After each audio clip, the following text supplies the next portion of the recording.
Hello everybody, this is Quinzell and I am here with a speed build of the general goods store for my custom neighborhood called Kigara.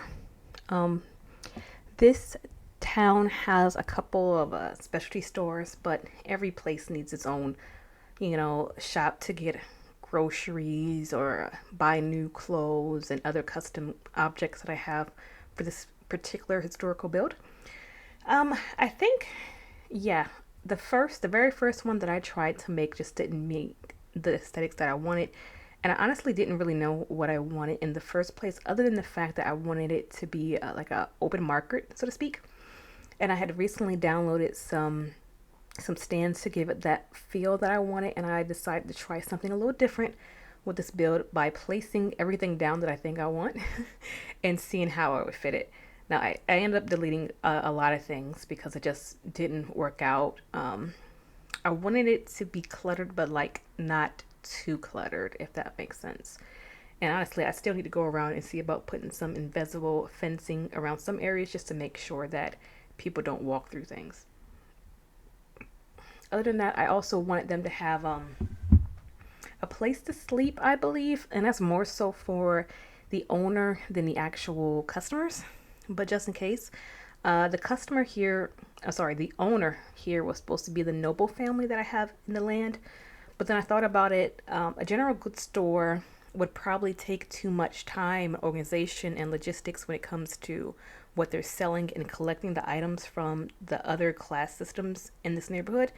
And I wanted the noble family to be a family that's more so enjoying the riches versus working for them, if that makes sense. So I gave it to one of the merchant class, which is just below noble. After making this particular plot and the other plot for them, business for them, it just became clear that it required way too much money. So I ended up building a apartment complex and putting those families in the apartment complex just so they can actually afford the businesses that I work so hard to make. So I wanted it to feel authentic, I guess you can say, and just, full of life. This is the hardest I've ever worked on any town, honestly, particularly when I didn't have anything that I could, I guess, download that I think would fit the aesthetics that I wanted, or just didn't have the time to search because I have been scouring so many. Hold on. Sorry about that. There was an ambulance going around. I didn't want to record them as they're actively in the process of trying to save someone's life.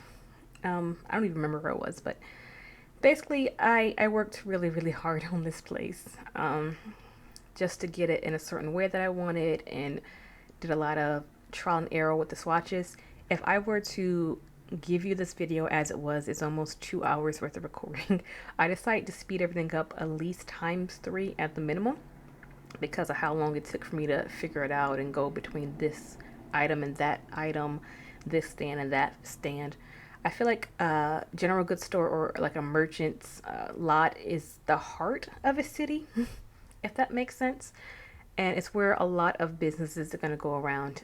So I have in this town someone who's going to be raising cows, someone who's going to be raising hogs, someone's going to be raising rabbits. No, not cows, goats, sorry. And what else? And sheep. So I'm going to have to place a few empty stands for that equipment. I also want this town to have to use candles as part of the Sun and Moon mods. If you go to the Bob Keep, there are plenty of medieval and historical content, some that were Korean, some from ancient Chinese, just a whole bunch of custom content you need to play a game in that certain time period.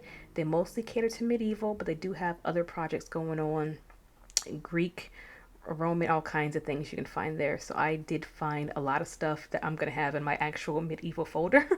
And I did borrow some stuff from there, particularly for Sun and Moon. They have all kinds of mods to help you expand your gameplay. They have custom fruits, custom vegetables, custom a laundry mod. They have they're the ones where I get the cow and the goat and the rabbits and all of that stuff in the livestock. There is a crafting station where you craft with the reeds and you can make furniture with it. You can make decorative items, and I really, really love that pack because it's amazing. You can make a baby crib.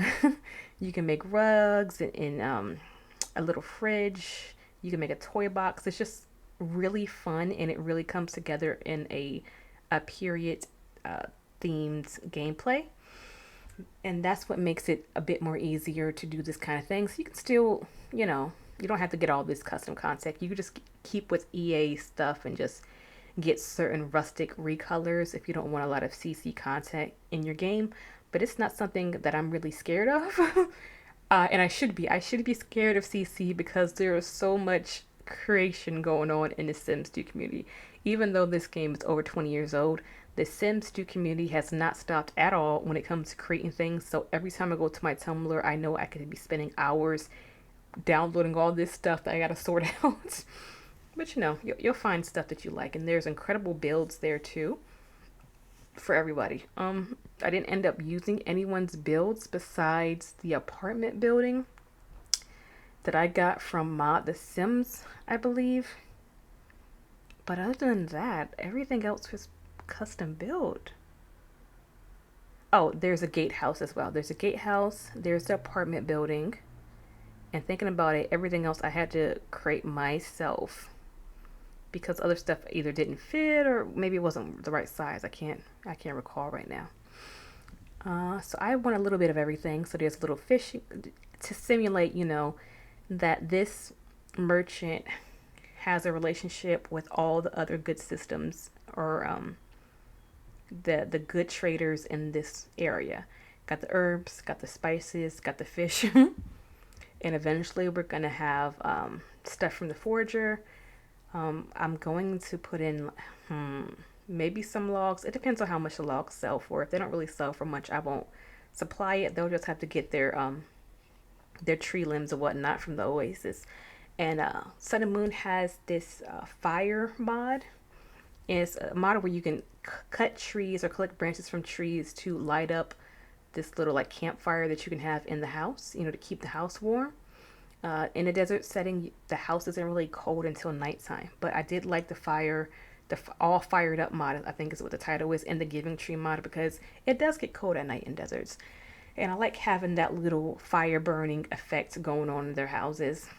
I do like this mask and a slow garland. I found this on the Plumbot Keep as well. A lot of this stuff I found there.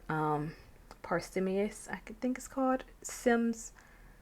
The Medieval Smithy has a lot of gorgeous content. Now, I didn't really download anything from there for this particular hood, but my Medieval hood has a lot of it too. I just haven't sorted out because that's a lot bigger bag and a lot more searching that I did for that particular hood than I did for this one.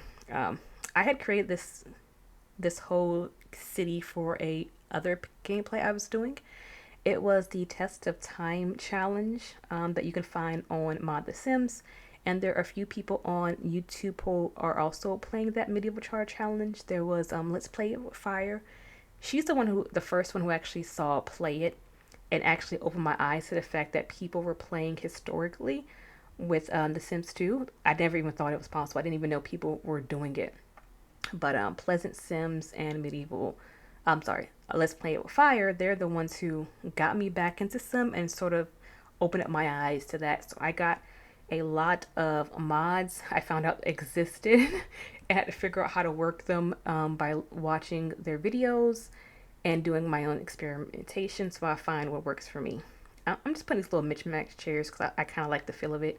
It's sort of like a place that's developing into a much better commerce center, but it's quite not there yet because all this stuff costs money. I do have some decorative items that cost money as well to boost up the decorative store, the room score, because that is something that is a factor when it comes to a business that I really hate. I really hate that I have to worry about it, but it is true. So I do have to do that and play around with a lot of stuff and make sure I have it feeling nice for the customers. I want them to have a place where they can eat if they need to eat, where they can sleep if they need to sleep. This little thing I'm putting down here is going to have the lighting effect, or at least that little log wood. So the candles go with the lighted up mod from keep. You can actually make it by having harvesting honey from the bees, which is also a plum-black keep sun and moon factory mod. And you get it from I think you can make it also from the fat of the animals. I can't recall. I usually just do it with the bees. That's what I usually stick to.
So this area up here is where I plan on selling the items that the other households bring to me, and having like certain specialty items like the jewelry, the candles, pet collars and things like that.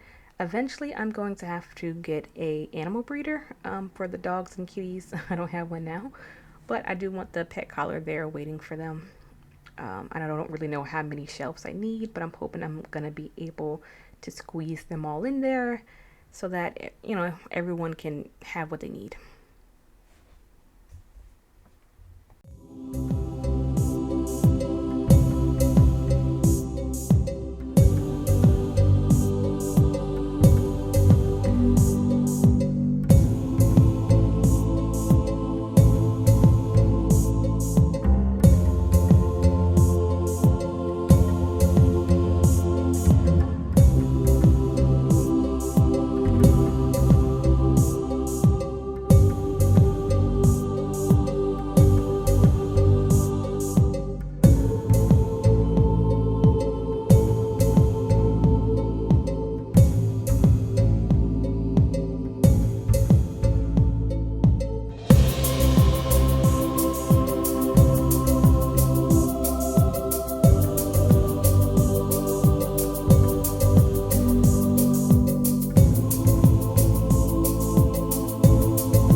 So my intention is to have like the lower class families using the natural beeswax, and maybe the people a little higher up using the white. But like the specialty colors, like the blues, reds, and black, going to people who have more money. I'm going to raise the prices on that just to kind of encourage it. Uh, these shelves are also found on Plumbot Keep. They have a section just for commercial and businesses area, so it's not that hard to find. I was having a bit, even though they can be a little bit finicky sometimes, I was having. It's nice to see your stuff just neatly stacked together on a shelf. There's something about it I can't quite explain, and even though it's tedious, once you're done, it's done. The rest of the time was just me making sure the colors are what I want them to be. I didn't really consider doing this darker grayer shade of wood until later, but I found out that I really liked it actually.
after a while, I got to the point where I was mostly satisfied with this build, or at least I was satisfied with how much I could cram with it, and I didn't want to add anything more because someone still has to purchase this at the end of the day, and I didn't feel like removing too much things I felt gave it the look and aesthetic that I wanted, because I wouldn't remember later. I honestly wouldn't. At the end of my builds, that's when I really just use the cheats a little bit more. The move object cheats and the snap the grid cheats. For whatever reason, my aliases don't work, my little shortcuts, to make it easier to snap, put it on and off the cheats, so I end up using them for last. But it makes everything, it can help make everything look so much cluttered and give it that feel of being lived in. It's they're nice, okay? It's really nice to make your areas look like this. And it's not something that I toyed with until I started making this town, this city, because I've always been a bit scared. That's the thing about The Sims 2. It inspires you to try new things you never even thought you would do, especially if you have a certain theme or an idea or a town in mind. You end up developing your skills and doing things you never even thought. Like recently, I have been attempting, I've been pretty successful actually, in making custom skin tones for my alien, multiple PT alien mod that I want to get installed. And I've been learning how to blend the skin tones and, make these interesting creatures. And it's been a lot of fun. A lot of trial and error. Not the first thing that I would suggest a newbie to start, but it's one of the few things that I wanted to jump in really, really fast. And sometimes I can be sometimes what interests me is what interests me, and I can't be apologetic to it. It is a lot of work. Yes, it is not the first thing to start, I would agree, but it is what's interesting, and I've been making some cool looking aliens, if I do say so myself. And it makes me proud to know that I can do all this stuff that I never thought I could. Even this place right here is something that I wouldn't have been able to do a few months ago, because I'm just not really a builder like that. I'm not like now I'm sitting here thinking about layouts, thinking about how I want stuff to look, and it's still not easy, but I'm getting better at it piece by piece, and that's all what life's about, isn't it?